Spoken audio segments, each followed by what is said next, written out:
Bem-vindos a este o Boletim, o podcast da Santa Casa da Misericórdia de Lisboa, para contar histórias de vida. O Arquivo Histórico promove a exposição Filhos de Todos, Filhos de Quem? Uma exposição que dá a conhecer os quase 90 mil registros, 90 mil sinais que aqui temos. É o maior, e podemos dizer o melhor, arquivo do mundo de sinais dispostos à roda. Convidamos o professor Tiago Miranda. Olá, professor, bem-vindo. Obrigada por estar aqui connosco, que também faz parte desta nossa casa, até porque nos ajuda a fazer a investigação neste arquivo extraordinário. É doutorado em História Social, é membro e colaborador do Centro Interdisciplinar de História, Culturas e Sociedades da Universidade de Évora, mas na verdade encerra na sua própria história um mistério. Podemos começar por aqui? Podemos. Enfim, eu há algum tempo comecei a pôr no papel memórias de familiares que iam morrendo. E às 2x3 dei comigo a fazer uma coisa que eu sempre disse que nunca iria fazer, que era trabalhar como historiador na história da família. E fui complementando as memórias com registros escritos, muitos deles disponíveis online, felizmente, graças a um trabalho tremendamente meritório dos arquivos nacionais, de digitalização dos antigos arquivos paroquiais. É impressionante, não é? Como, a dada altura, a digitalização, estávamos há pouco a falar sobre isso, nos dá também um acesso e a plena democratização, não é? Dos dados, do conhecimento. É algo absolutamente extraordinário, acho eu, e algo talvez não seja tão divulgado como deveria, apesar de já haver muita gente a trabalhar nas suas horas vagas na recolha deste tipo de informação, na recolha, na organização e na partilha familiar deste tipo de informação. Temos a história, por exemplo, do Sr. Vítor Mendes, que adora a história e, portanto, tudo o que tem a ver com essas ferramentas de busca ajudará completamente mais a criar esta paixão em todas as pessoas, não é? Com certeza. À procura da história das suas famílias. Com certeza. E, enfim, digamos que é um trabalho que, tal como a informação hoje está disponível no site da Digitar, que pode não ser de primeira abordagem muito óbvia, mas com um pouco de esforço, um pouco de enfim, a continuação do esforço, digamos assim, da busca, talvez se chegue enfim, na maior parte dos casos, certamente chegará a respostas muito, muito interessantes. O que é absolutamente extraordinário é que um professor, um investigador, alguém de história, um historiador, vai à procura da história dos seus familiares, dizendo sempre que não iria, e descobre um menino exposto à roda da Santa Casa Misericórdia de Lisboa. Conte lá bem essa história.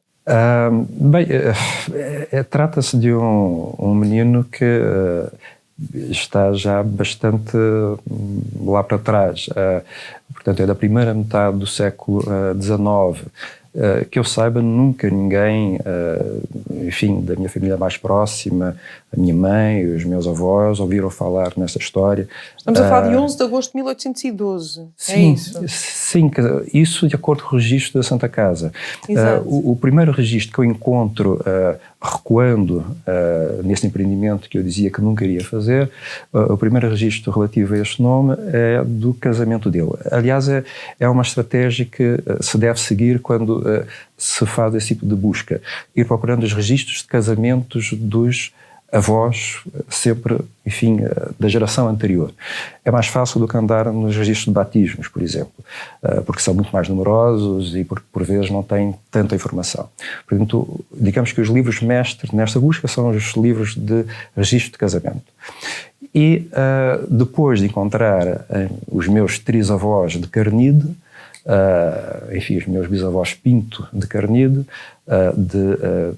da segunda metade do século XIX, eu fui encontrar os meus quartos avós, e esses quartos avós têm por nome Mariana da Conceição, solteira, na altura em que se casou. Há aqui já os pais, portanto, os meus quintos avós por esse lado, e esta Mariana da Conceição casa-se com o Roberto Tibúrcio. E o Roberto Tibúrcio apresenta-se como tendo sido batizado na Santa Casa da Misericórdia. Aliás, o que o documento diz, a Santa Casa da Misericórdia e Expostos de Lisboa, e entregue depois a seus pais legítimos, Roberto, enfim, com um sobrenome que, enfim, um apelido que se lê com dificuldade, talvez Lacense, e Maria Adelaide. Significando isso que o seu tetravô foi entregue na Santa Casa e depois novamente entregue aos pais. Pois, supostamente, portanto, ele foi entregue e depois devolvido aos pais legítimos. Ora, geralmente, quando se chega a este tipo de informação, naquela série dos registros paroquiais, significa que nós batemos contra uma parede. É preciso ir a outro arquivo, é preciso ir a outro tipo de informação. E aqui, neste caso, eu vim bater à porta da Santa Casa da Misericórdia, o arquivo da Santa Casa da Misericórdia. Confesso que foi preciso bater 2 vezes. Uma primeira vez que bati há mais de 6 anos, não me souberam dar respostas. Entretanto, provavelmente melhorou a qualidade da informação registada e, sobretudo, a forma de acesso à informação, e dessa vez deram uma resposta. Significa que vem à procura da Santa Casa de Misericórdia de Lisboa para procurar o Roberto Tibúrcio? Sim. E só depois é que acaba por se apaixonar também por este tema? Não. Ou já tinha essa paixão por estes temas desta história social da Santa Casa? A Santa Casa já cá tinha vindo bater várias vezes por vários assuntos diferentes. Não há coincidência. E, inclusive, por outros, enfim, que também estão à guarda, de alguma forma, do arquivo, pela história do livro antigo. Claro. Enfim, também existe aqui não só um excelente acervo do livro antigo, como também um exemplar catálogo de descrição do livro antigo. Portanto, eu já tinha vindo bater às entidades da Santa Casa que cuidam do seu património várias vezes. E como bom historiador, a primeira resposta em relação a Roberto Tibúrcio não é positiva, e depois mas tenta novamente? Tento novamente, enfim, porque tenho consciência de que o registro da informação nos arquivos não é uma coisa estática, e porque sei que há uma busca constante de melhoria dos instrumentos de acesso à informação. Isso não é absolutamente extraordinário? Nós sabemos que os arquivos nunca estão mortos, não é? Sim, quer dizer, talvez nem todas as pessoas tenham consciência disso, mas eu interesso-me especialmente pela história dos arquivos, e olhar para o arquivo como uma coisa dinâmica, eu acho que é um dos principais pontos de partida para qualquer trabalho de história. Voltando um bocadinho à história também de Roberto Tibúrcio, ninguém sabia, nunca ninguém na família tinha tido esta noção? Não. E aparece-me, enfim, pelos elementos que eu forneço, com este nome pouco comum, Roberto Tibúrcio, convenhamos que não é propriamente um nome muito comum, aparece um único registro, inclusive com probabilidade de ser o registro da pessoa que eu procurava.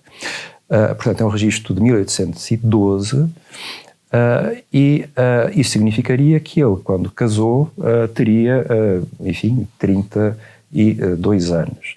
O que faz todo sentido. E faz mais sentido ainda por uma série... Enfim, porque, enfim, é uma altura mais ou menos regular para as pessoas se casarem, condiz mais ou menos com enfim, a idade fértil que ele depois que se vem a provar pelos documentos, porque ele veio a ter 5 filhos ao longo de vários anos, e porque existem outros pormenores que se encaixam na história. O Roberto Tibúrcio, meu tetravô, este que casou em 1844, foi um indivíduo que depois foi funcionário da Câmara Municipal, pelo menos até 1863, chegou a ser meirinho da Câmara. Foi também, antes, militar, foi membro da Guarda Municipal e participou nas campanhas de liberdade. Portanto, recebeu uma medalha, a medalha Dom Pedro e Dona Maria.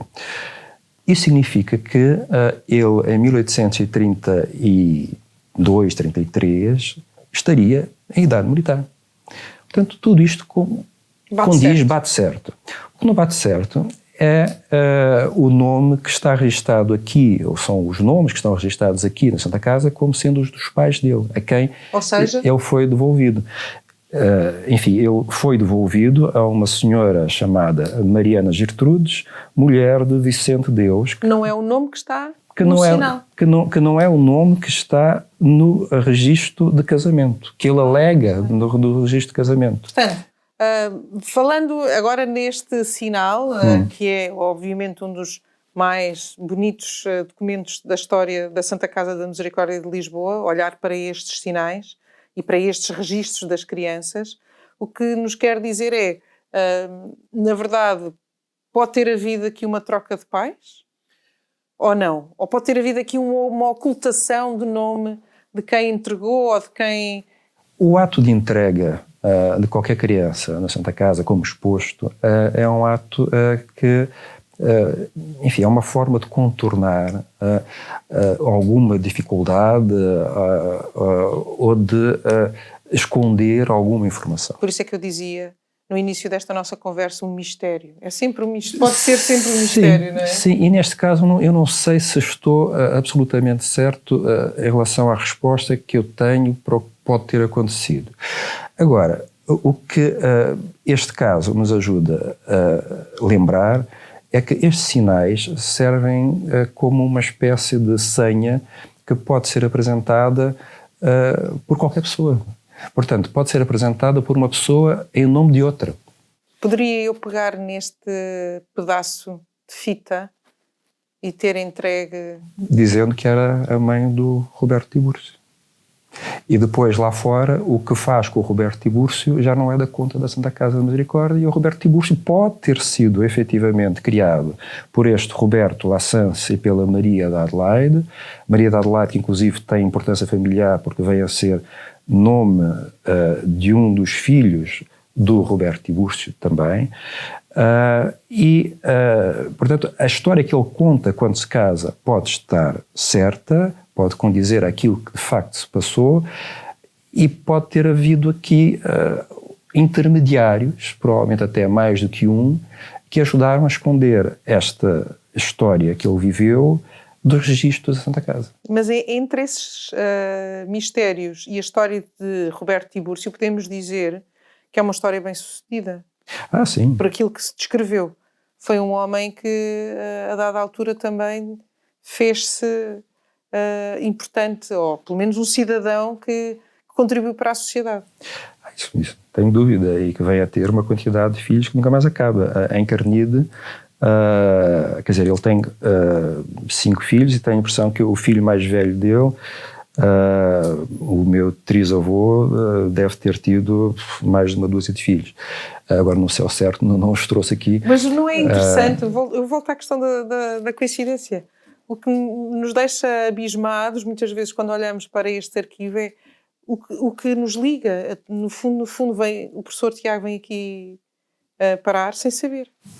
Sim. Tinha aqui um registro familiar, não é? Sim, quer dizer, eu comecei a frequentar a Santa Casa antes de ter qualquer ideia de que poderia haver na história da minha família um exposto cuja sobrevida se deve à Santa Casa. Agora, enfim, também é verdade que isso talvez não nos deva espantar muito, porque, enfim, todos nós temos, ou tivemos, certamente, 32 quartos-avós.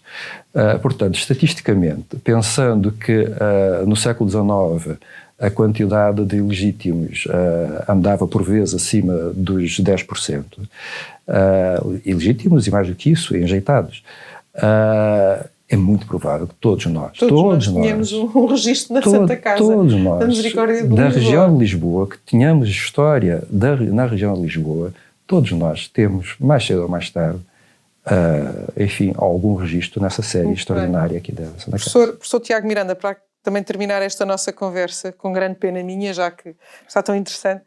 O professor acaba por também estar agora ligado a esta nossa casa, a partir deste estudo e desta importante classificação e destas importantes candidaturas que o Arquivo Histórico da Santa Casa de Misericórdia de Lisboa está a fazer, a Tesouro Nacional e também a Memória do Mundo da Unesco. Vou, se calhar, voltar a fazer a questão, mas que importância têm os arquivos e que importância tem este arquivo, por exemplo, na história da cidade de Lisboa e desta região? Tem importância, enfim, é difícil, enfim, isso é um livro. Mas é isso mesmo que nós estamos aqui a dizer, quer dizer, até lhe explica um pouco mais a sua vida, conta-nos a história não só pessoal, mas também uma história que nos abarca a todos. Eu talvez desse uma entre as guerras, resposta, as doenças e tudo mais. Eu talvez desse uma resposta talvez um pouco mais formal do que aquela talvez possa estar à espera. Falámos ainda há pouco de registros paroquiais e de registros civis. Em boa parte destas séries são complemento das séries de registros paroquiais e registros civis da região de Lisboa. Como eu dizia ainda há pouco, quando se faz a busca em registros paroquiais, quando se chega a um exposto, bate-se contra uma parede.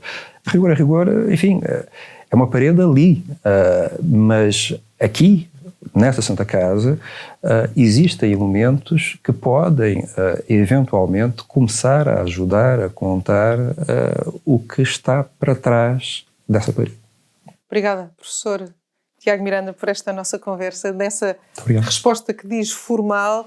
No fundo, é mais do que isso. É uma resposta que nos dá a garantia de que a existência de arquivos como este, o Arquivo Histórico da Santa Casa da Misericórdia de Lisboa, ajuda-nos a contar a história desta zona e desta cidade. Mas, acima de tudo, chegar aqui e encontrar um familiar é também contar a história privada de cada um deles.